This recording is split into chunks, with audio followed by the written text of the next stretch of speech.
Welcome to Financial Issues, where we join reality with truth, helping you make the most of your money by honoring God with your investments. Now listen in as we give you the practical tools and advice you need to become a biblically responsible investor. Well, good morning. Welcome to Financial Issues. Today is Tuesday, June the 11th of 2024, and we're so glad that you're here with us today to learn more about how to be a biblically responsible investor, how to defund darkness and to fund the light, to be a good steward with everything that the Lord has trusted you to manage. So we have a brand new audience on BizTV. Welcome. If this is your first time, your first encounter with this ministry, we encourage you to stay tuned and find out more about how we can help you be a good steward with all that God has trusted you with. We're going to jump into a little bit of the economic headlines. I was out last week on vacation, enjoyed my vacation, so we're getting back at it this morning. Last week, we got the jobs report that always comes out on the first week of the month that reports the condition of the labor markets in the U.S. This is important because we live in a consumer-driven economy, and as long as people have jobs, they're earning income, they can spend money, that fuels the economy. So the jobs report came out on this past Friday. It revealed that 272,000 jobs were created in the month of May. However, full-time employment fell by 625,000. That's the biggest drop since December of 2023. And part-time employment rose by 286,000. So this is indicative of what we have been saying, is that although we do have a pretty strong labor market, just looking at the overall numbers that the Biden administration will take victory laps over and say that we have a very strong economy, we're starting to see some cracks there. So one of the jobs reports only counts jobs. It doesn't account for the fact that people are taking more than one job to make ends meet because inflation has been so out of control. The household survey counts workers, while the establishment survey pertaining to the jobs reports counts jobs, including part-time jobs, and it posted a significant loss of 408,000. So if you combine this with some of the quirks that we see with the birth-death model, if we factor in that adjustment, and the government magically produced 272,000 new jobs that they're bragging about. So, the government was actually the second largest source of job growth over the last year, behind only healthcare and a government-dominated, government-dominated sector where taxpayer dollars fund many jobs. So this direct or indirect government hiring accounts for about 60% of all job growth over the last year. This is not a good place to be in. I prefer smaller government, fewer regulation, lower taxes, but that's not what is happening. We are seeing a government with out-of-control spending that is taking taxpayer dollars and frivolously spending this money trying to create jobs. That's the difference between one side and the other. There's one side that wants big government. They believe that the government is responsible for creating jobs and putting people to work, and if they don't go to work, still giving them government benefits. I believe a more biblical model, there's a place in the Bible that says if you don't work, you don't eat. I think that has a lot of merit along with everything else found in Scripture. So the government is going to release the inflation numbers, CPI and PPI, tomorrow and Thursday of this week before the market opens. And I think that we'll see that although the pace of inflation has moderated, inflation is still a big problem. So the NFIB Small Business Optimism Index came out just this morning, and it rose to 90.5 for May of 2024. Now, that's the highest in 5 months, from 89.7 in April, and it was above what was forecasted at 89.9.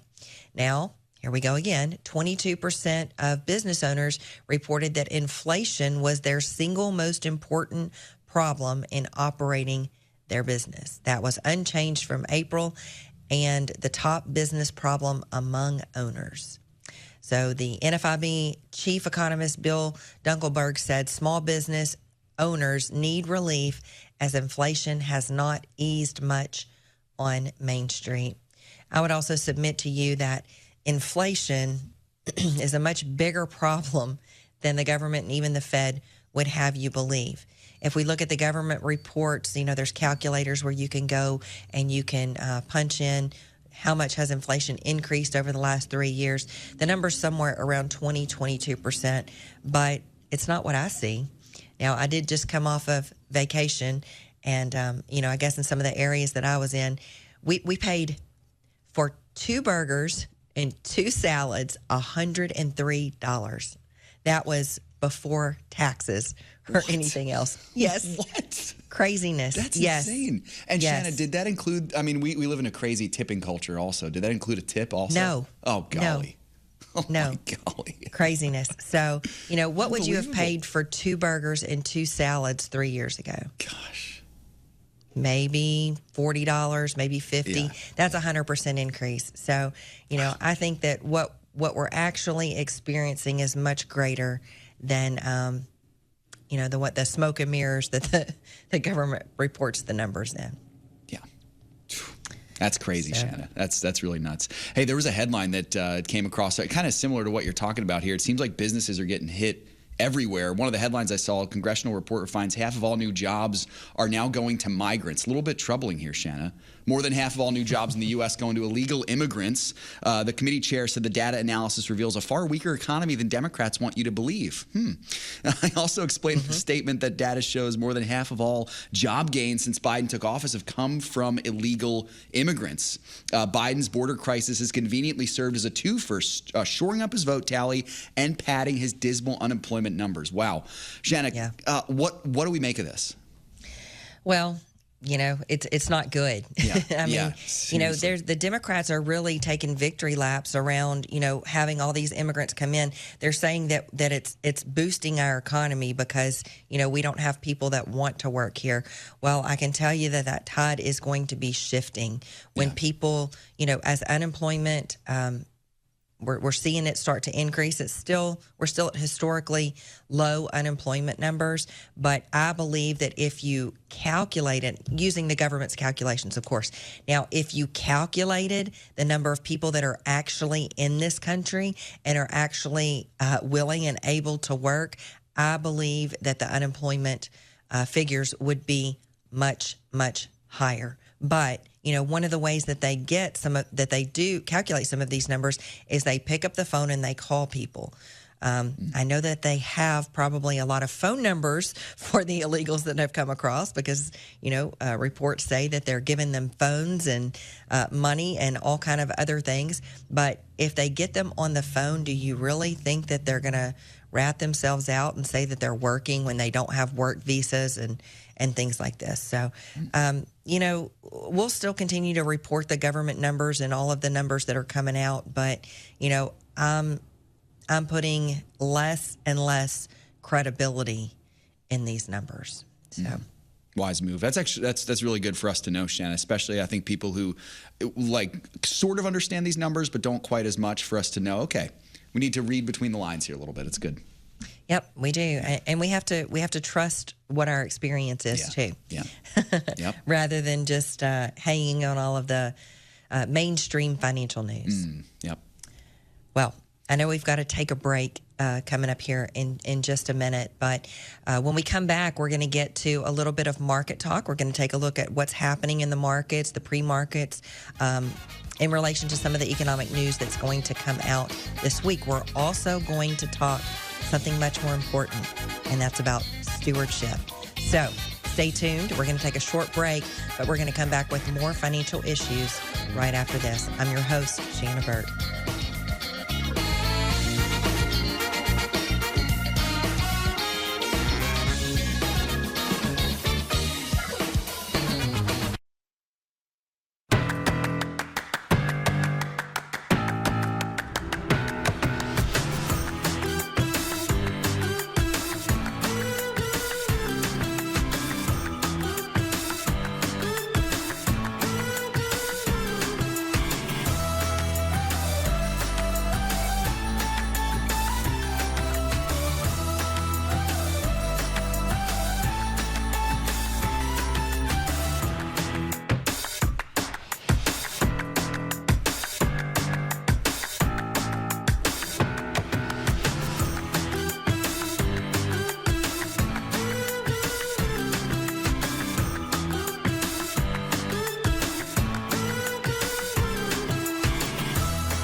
There are moments in life that define us. Choices determine the courses we take. Choices that create life, or those that save a life. And some make life worthwhile.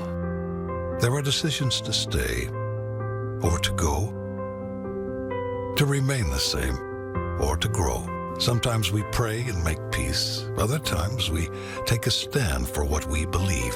In celebration, mourning, triumph, and defeat, we are invested in every decision we seek. Despite differences, we have one thing in common, the desire to do all for the glory of God. Keep your wallet aligned with your heart and your investments in harmony with your faith. Timothy Plan, biblically responsible mutual funds, ETFs, and retirement plans. Before investing, carefully consider a fund's investment objective, risks, charges, and expenses contained in the prospectus available at timothyplan.com. Read carefully before investing.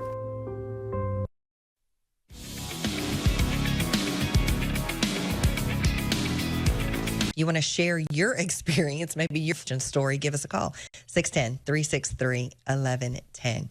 Well, let's take a look at the markets. Yesterday, the major indices opened the week. They began somewhat muted as they looked ahead to the Fed's looming June interest rate decision later this week, namely tomorrow.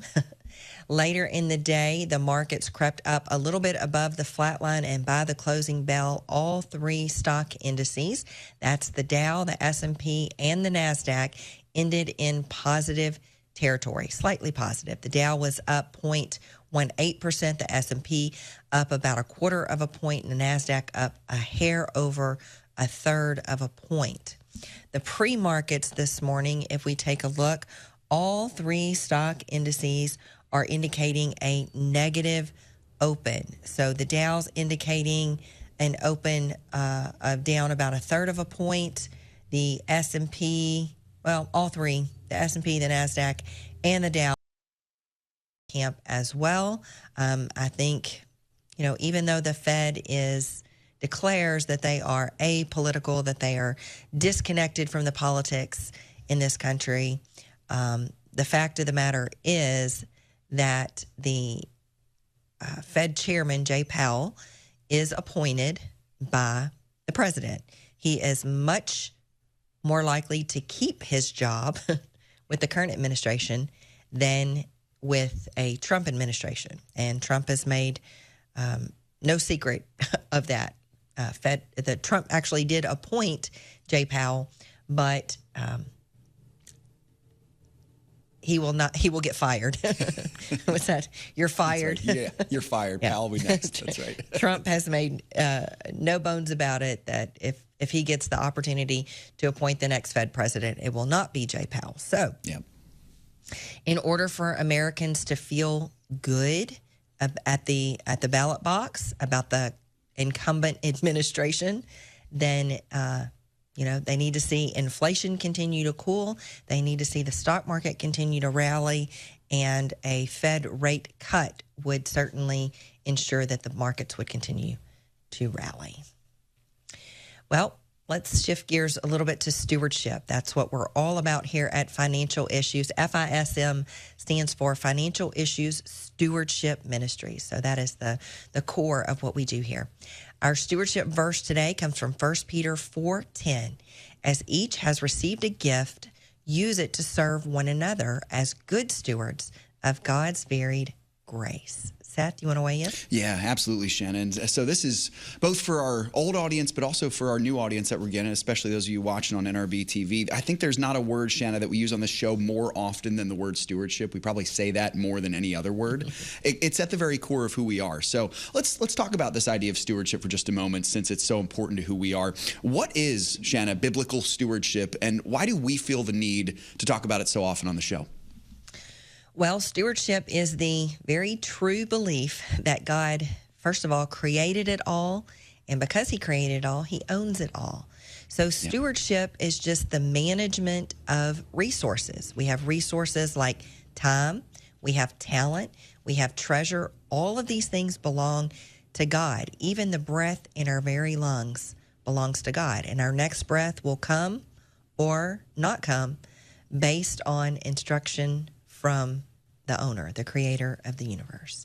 So we are just supervising or managing things that are under our control, like money, like our time, like our talent. Being a good steward is the right response to an understanding that what we have is not ours and that there will be a test and rewards for good stewardship. Remember that story of the talents and the wicked manager? Remember what happened to the ones who managed well and the ones who didn't? The master returned in each of those accounts and gave each manager what they had earned with the use of the assets that they manage. They either got an invitation to the banquet to come in and fellowship with the master, or they received banishment. So stewardship all flows from an attitude of gratitude, because we understand rightly that we created nothing and we deserve nothing except the wrath of a holy God. Yet God, in his graciousness, chose us, he redeemed us, and he gives us the privilege of choosing relationship with him and using the things that he gave us to serve him and to serve others. So we're often deceived that our stuff belongs to us. When we look at the deed on our house, the title to our car, the name on our bank account or our retirement account, or the check that we get from our employer or the government, we can be deceived. We even call the offspring that we birthed ours.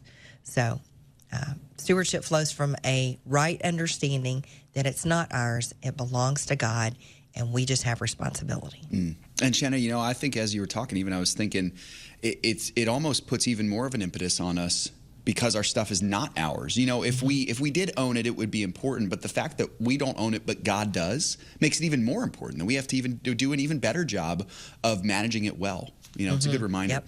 And so, Shana, that brings up kind of the next question. Why is it not just a suggestion, but a command for Christians that we be good stewards of the gifts God has given us, specifically our financial gifts?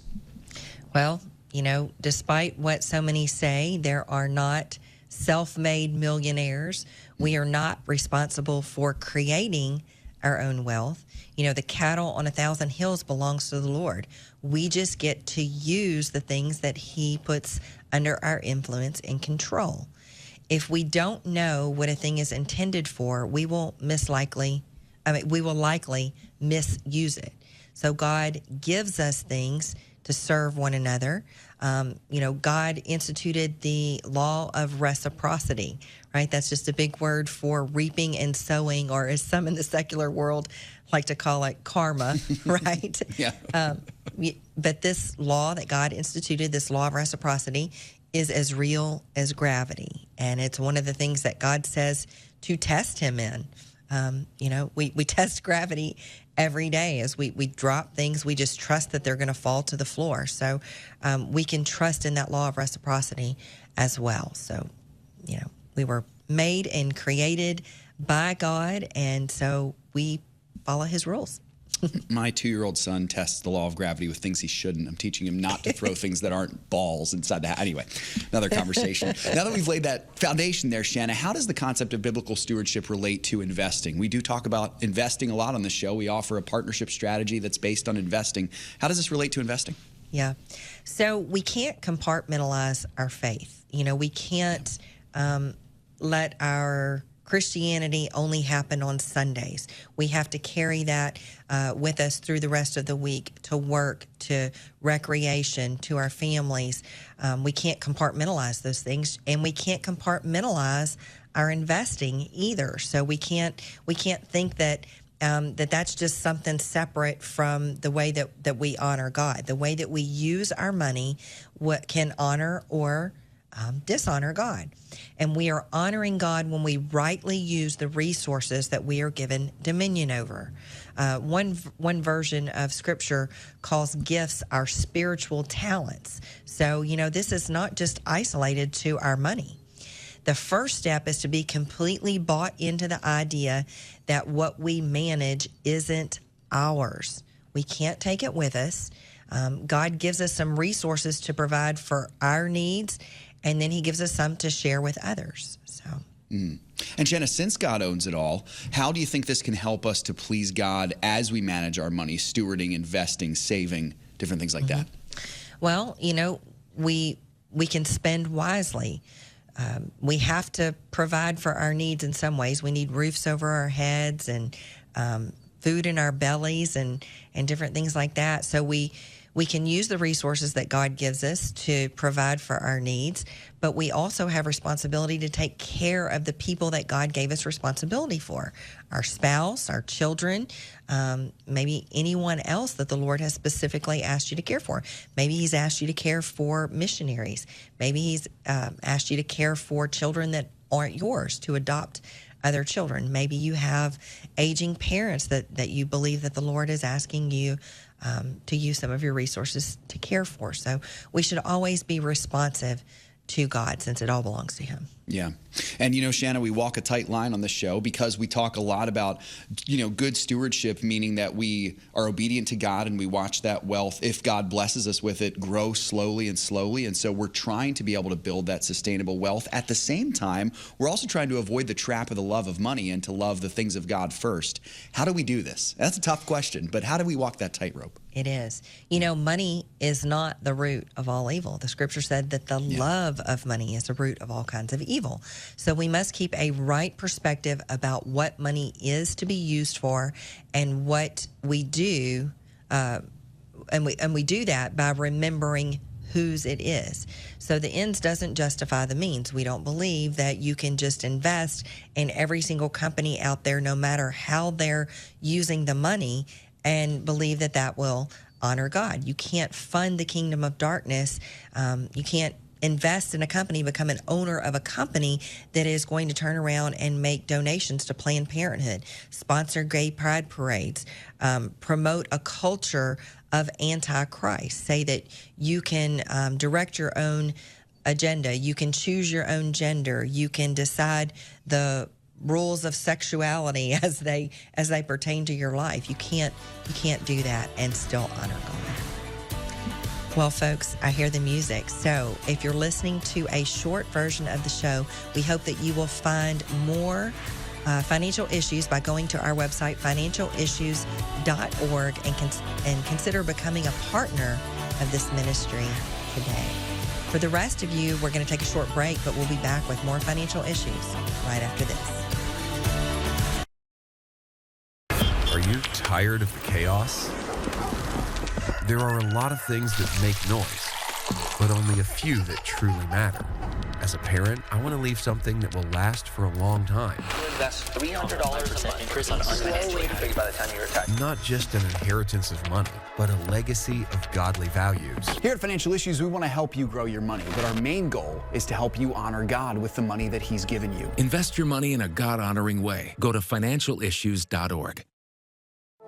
Hi, this is Shana Bird, the host of Financial Issues. The Financial Issues family is so blessed to have saved tens of thousands of babies, all thanks to the generous support of you, our listeners and viewers. For $140, you can sponsor 5 ultrasounds. Please go to preborn.org, that's preborn.org, or financialissues.org, and click on the Preborn logo. Save a baby, save a life. Samaritan is direct sharing of medical needs. So every month, members are sending their checks or maybe electronic payment directly to another member that had a medical need. And so that helps it be much more affordable because it cuts out the middleman, and it also provides incredible flexibility for our members to make healthcare choices that they want to make, their healthcare dollars spent the way they want to spend it. So it's not their employer, it's not the government, it's them making the decision. So I guess it is a little bit of a financial stewardship decision because, I personally have been using health sharing for a long time, and when I got off of the treadmill of traditional health insurance and switched to health sharing, my family saved a lot of money on our monthly premium cost just to stay protected. Head over to financialissues.org/highlights to catch the complete interview and learn more about Samaritan Ministries. So I was just getting on my feet and I met someone and I got pregnant and I wasn't ready. How am I going to raise a baby? And I barely can take care of my daughter and myself right now. I Googled abortions and I scheduled an appointment thinking it was an abortion clinic. When I was at the clinic, after they told me how far along I was and that the baby had a heartbeat, I cried. And it gave me a minute by myself in the room. I broke down and I prayed to God. I asked the Lord to, when I walk out of those doors, to just give me the strength to be able to go through the pregnancy, made my decision at that time. I'm super grateful that I'm able to go down this journey with my daughter, and I'm just super glad that I didn't have an abortion. I've learned how to trust God. It feels amazing.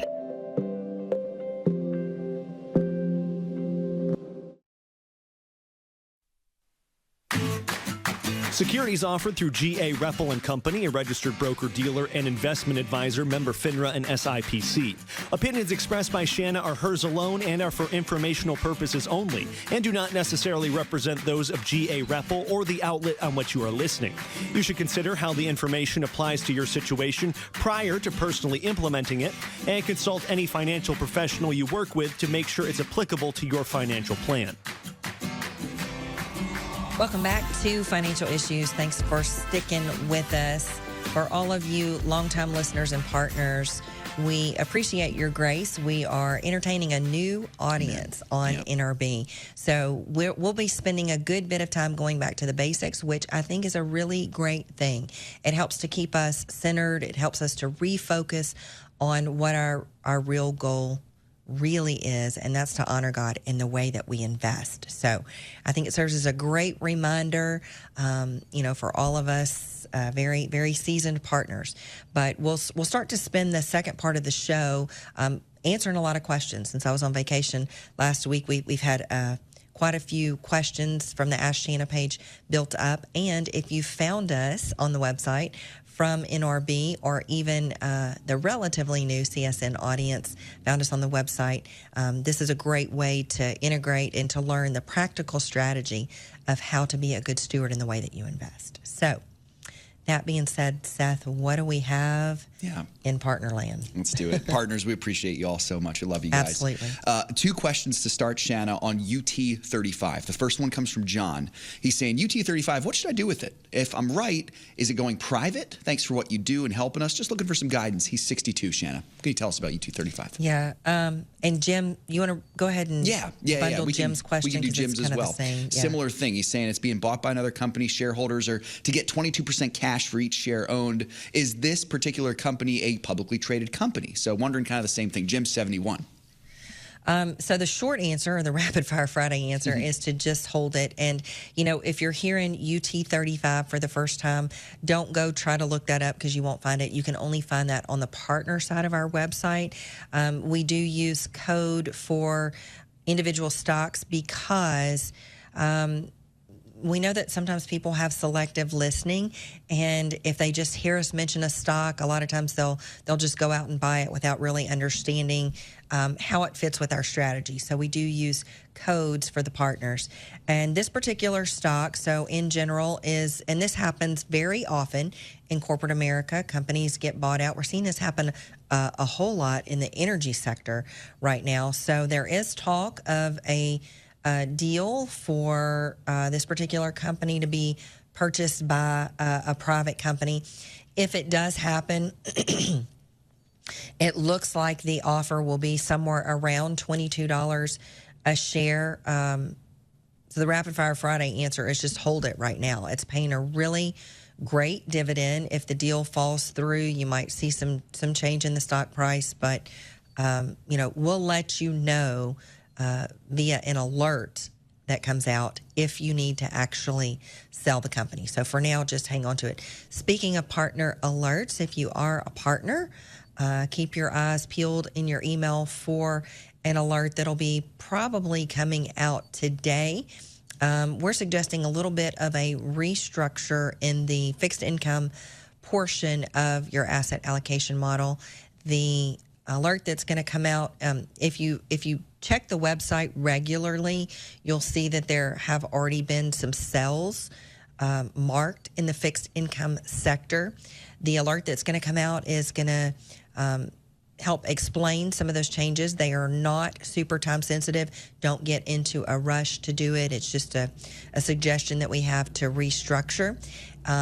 Even after the alert comes out, if you still have questions about it, I do plan on addressing those questions and the little bit of a tweak, I guess, to the strategy in the partner conference call that's going to happen next week. So those are the things that you get benefit to when you do become a partner for just $132 a year. You get access to those partner conference calls, those alerts that come out, the updates that we put to the website on a weekly basis. Awesome. And, Shana, I actually had a follow-up question with John and Jim both. You talked about the energy sector and these companies going private. Is there a reason for that? Like, do you see something with the energy sector in particular why that's happening? Well, the overall theme that I see happening is that money supply has increased dramatically over the last few years. So our government has spent a ton of money, over $5 trillion on COVID, and then another couple of $1 trillion on infrastructure, the Inflation Reduction Act, the Infrastructure Act, the CHIPS Act. Our government is just spending like we are in crisis. The COVID crisis, even according to Joe Biden on 60 Minutes, ended a couple of years ago, but we have not changed our spending patterns, and I don't see any talk of that changing. So money has just been continued to get injected into the economy.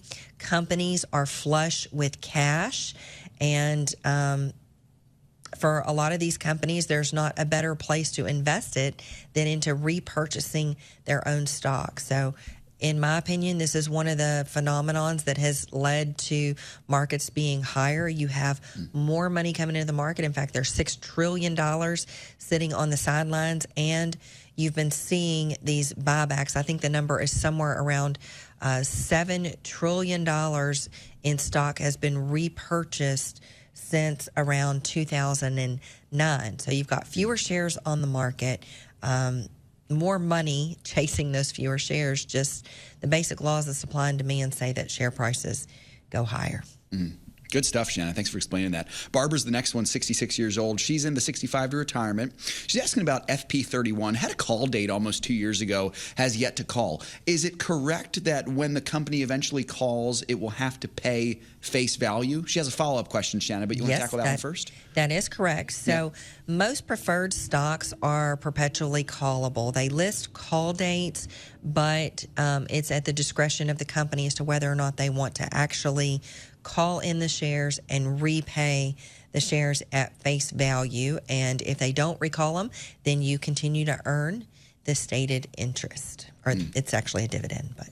Gotcha. Yep. Barbara's follow-up question coming here. She's continued to hold because it has a good coupon rate and continues to pay.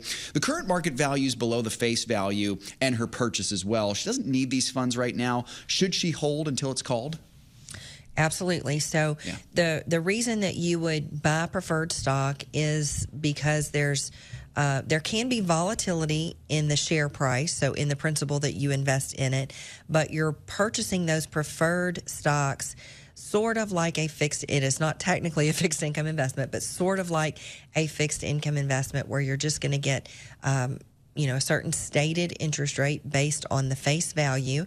So you're going to get a stream of income until you either sell your shares on the secondary market, which you can do, or they get called. But our intent and purpose for purchasing preferred stock is to get the income stream that comes with that.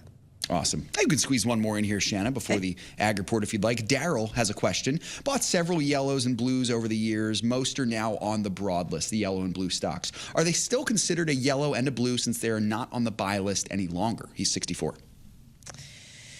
Yeah, so you know what? A lot of things are changing. We're sort of tending to gravitate away from the yellow and the blue. The system is still in place, but we're starting to gravitate away from that because you may have even noticed that some of the yellow and blue stocks have had sell alerts here recently, and that's because management is changing. Management is deciding in some of these companies to use shareholder dollars to support agendas that don't line up with our Christian values, and they're becoming no longer biblically responsible. So because management can change, CEOs get replaced all the time. They either resign, retire, board of directors change. There's a lot of activist investors out there that don't necessarily have the same values that we have, and so it's hard to call a company foundational anymore because there are such major changes happening in corporate America. So the general rules of our strategy is that only buy it when it's on the buy list. So if you're putting new money to work or building a portfolio, you're going to pick from the things that are on the buy list. If they come off of the buy list, they are considered to be a hold. So there's nothing that you need to do with a position if you already have it. It's just a hold. We will alert you via email of any sells that you might need to make. Awesome. Good stuff, Shana. Okay, so we came to a crossroads here. We can get some ag update here. We can squeeze one more question in. What would you like? Do you have time to do that? I think so. I think we can squeeze it in. Well, go ahead. Yeah, let's do that. So, folks, ag report for today. Quick things here. Corn futures trading in the bottom half of the 3-month range. July corn was 3 cents lower yesterday at $4.51 3/4 per bushel. Meanwhile, soybean meal moved higher, pulled soybeans with it on the news that the Argentinian Oilseed Crushers Union is planning a strike on Wednesday.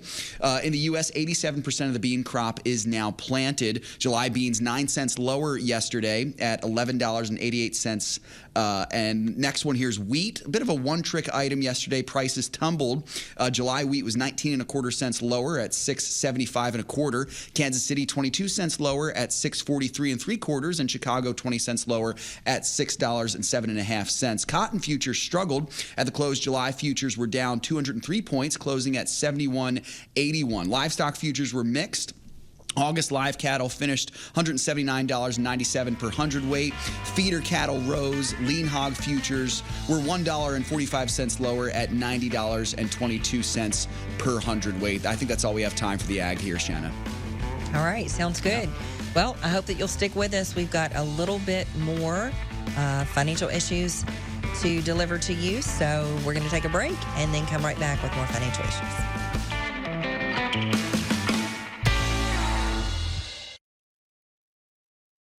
As of this year, more than 1,000 school districts have adopted gender non-conforming policies that intentionally keep parents in the dark about their kids' gender identities. To make matters worse, the American Bible Society now reports Bible reading is at an all-time low.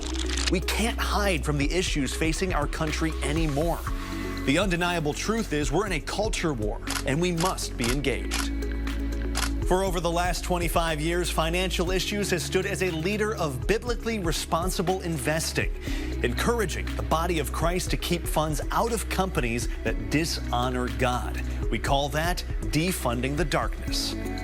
We're at the forefront of the fight, helping you not only with your finances, but advocating for truth and godly wisdom. Run the race with us as we press forward together.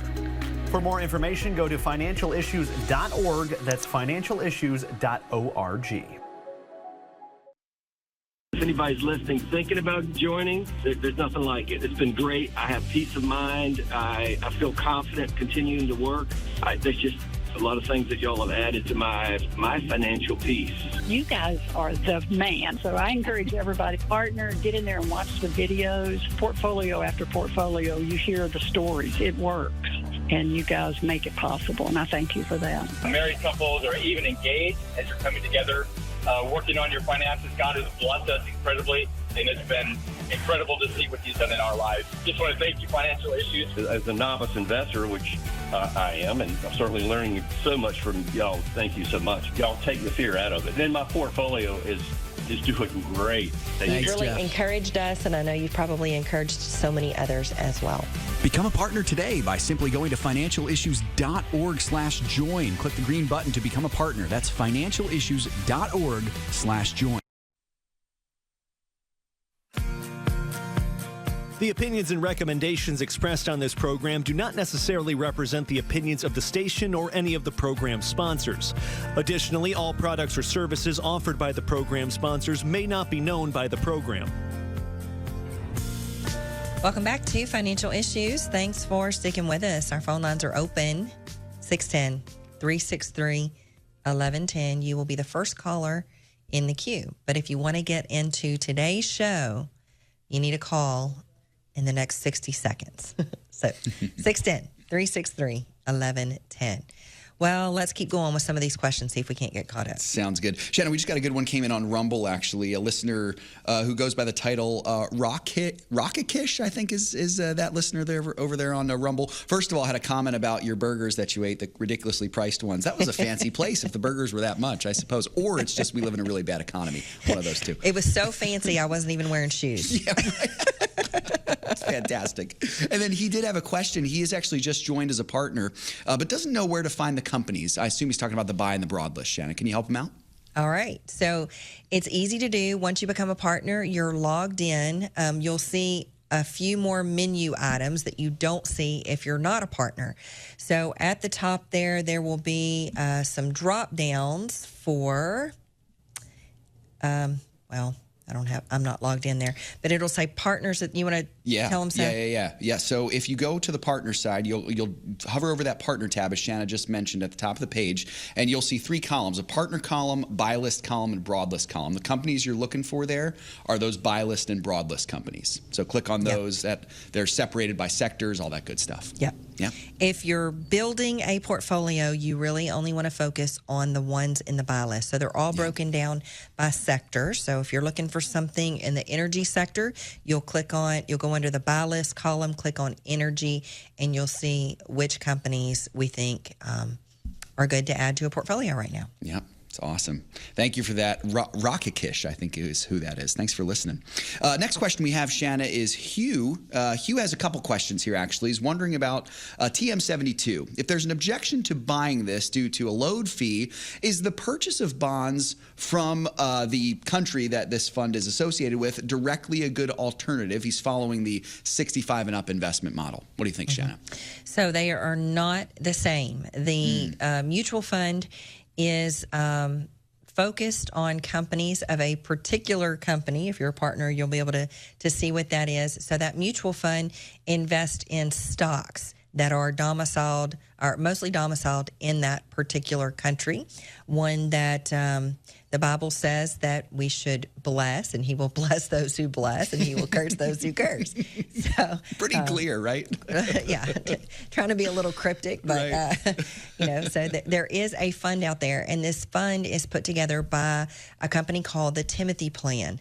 Now, the Timothy Plan was the first biblically responsible mutual fund company. So we put forward a strategy to help you build your own portfolio, but if that's a little bit too much for you, or you don't really have the time or the interest to put together your own portfolio, the Timothy Plan is a great alternative because they offer at least 13 different mutual funds, and this particular one is just we do have asset allocation models for our partners if you want to just use the Timothy Plan as well. But the Timothy Plan is celebrating 30 years this year. They are very dedicated to biblically responsible investing, which means that the first screen for all of their mutual funds when they're deciding what to invest in is a biblically responsible screen. So if they fail the screens, they're not even considered for inclusion in those mutual funds. And that's different than most mutual funds out there because most mutual funds only have financial screens. So let's say that it's a large cap growth mutual fund. They're not even going to consider what the company is funding in the culture war. They're just going to look at the fundamentals of a company, maybe some technical indicators, whatever they put forth in their prospectus as to how they manage the company. So the Timothy Plan, we take that a step further. We do all of those same things. We look at the financial indicators, the fundamentals of a company. Are they making money? Are they increasing sales? Is it a good time to buy that particular stock? Is it a decent value? We look at all of those things, but if a company is using shareholder dollars to promote ungodly agendas, if they're participating in the abortion agenda, the LGBTQ agenda, if they're involved with human rights violation, if they're promoting an anti-family, anti-marriage agenda, we will not own them. And Timothy Plan is the same. They are equally yoked with us in pushing back against the darkness of corporate America. So that is a great alternative. But to finish addressing, is it Hugh? Yeah, Hugh's question? Hugh, yep. Mm-hmm. To finish addressing Hugh's question there, he talks about buying the bonds of this particular company. It is not the same thing at all. So bonds are fixed income investments. Mutual funds, especially the one that he's referring to here, is an equity investment. So not comparable replacements at all. In addition, to buy those bonds of this particular country, there's several hoops that you have to jump through. There are some liquidity issues, so that's just not something that is a part of our strategy. Good, Shana. Thank you for that. We do have a call coming in from Keith in your home state of Texas. You want to get to Keith, Shana? Yep, let's do it. Keith is now on live. Keith, good morning. You're live on Financial Issues. Good morning. Good morning, Keith. My question deals with preferred stock. You were just talking about them, and you were talking about them being called. Mm-hmm. And my question is, how do we know they're going to be called? Do we get notified in advance, and how are we notified? Yeah, you'll typically get notices from your brokerage firm. They may come in the form of an alert or an email, just depending on which brokerage platform that you use. If you don't pay attention to them, it won't matter. You'll just, on the day that it gets called, you'll notice that particular security is no longer in your account. It's been replaced by money from the redemption. And is there a period of time that they give you before? For calling, is there a period of time? I don't think there's a standard period of time. It's just whenever the company announces it, that's when it's communicated in the form of a corporate action. Okay, well, thank you. All right, Keith, great question. Thanks for calling. Thanks, Keith. Appreciate it, brother.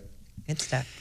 Back to Ask Shana here. Shana, we got Dale. He's 83. He's saying bank CDs. Wondering about bank CDs. Rates for 3 to 6 months are in the range of 3 to 5.3%. Are they a safe place to cash in? To put their cash in? Yeah. Yes. I mean, as long as, 3 to 6 months is a very short period of time.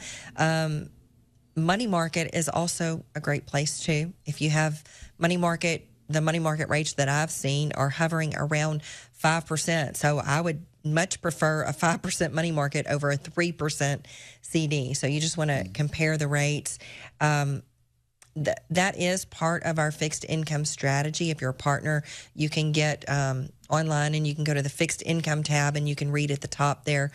That strategy is changing a little bit, but not much, and it still does include CDs. So building a CD ladder is a great way to take advantage of the current high rates for CDs and money market, and also to lock that in for a period of time, because you've heard us talk about the Fed and how it's most likely that if we continue on the same trajectory that we're on right now, that interest rates will be cut before the end of the year, in my opinion, before the election. So when interest rates do get cut, you're going to see short-term rates go down, and that's going to mean money market rates. It's going to mean CD rates.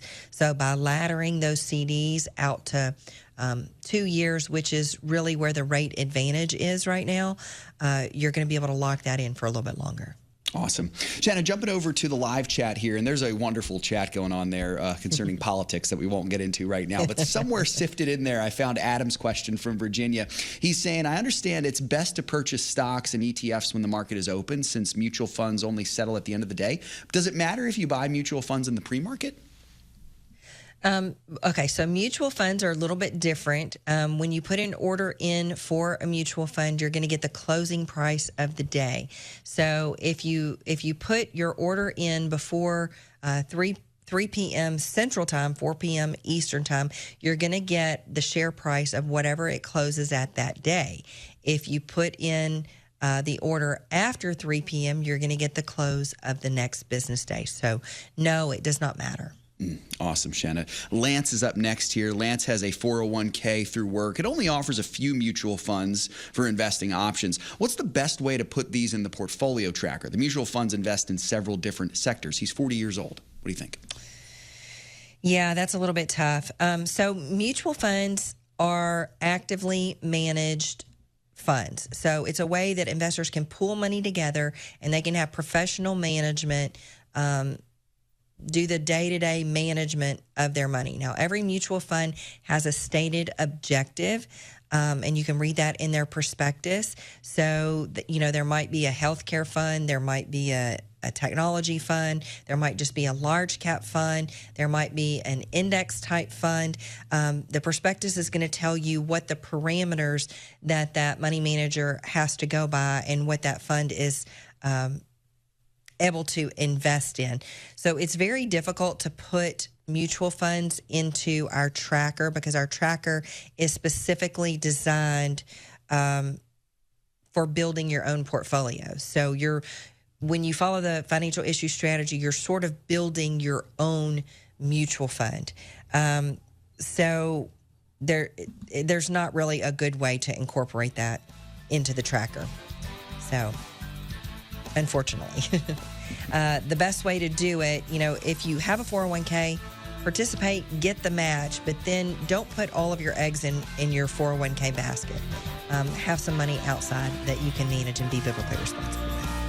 I hear the music. That means we've got to go today. We hope that you enjoyed the program and that you will come back tomorrow because, Lord willing, we will be here reminding you that time's getting short, the Master's coming back, and we want to help you be a good steward of all He has trusted you to manage. Check us out in the meantime at financialissues.org and come back tomorrow for more financial.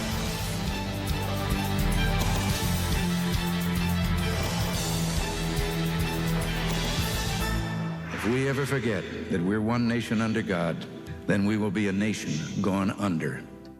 Thank you for joining us. This has been an FISM production.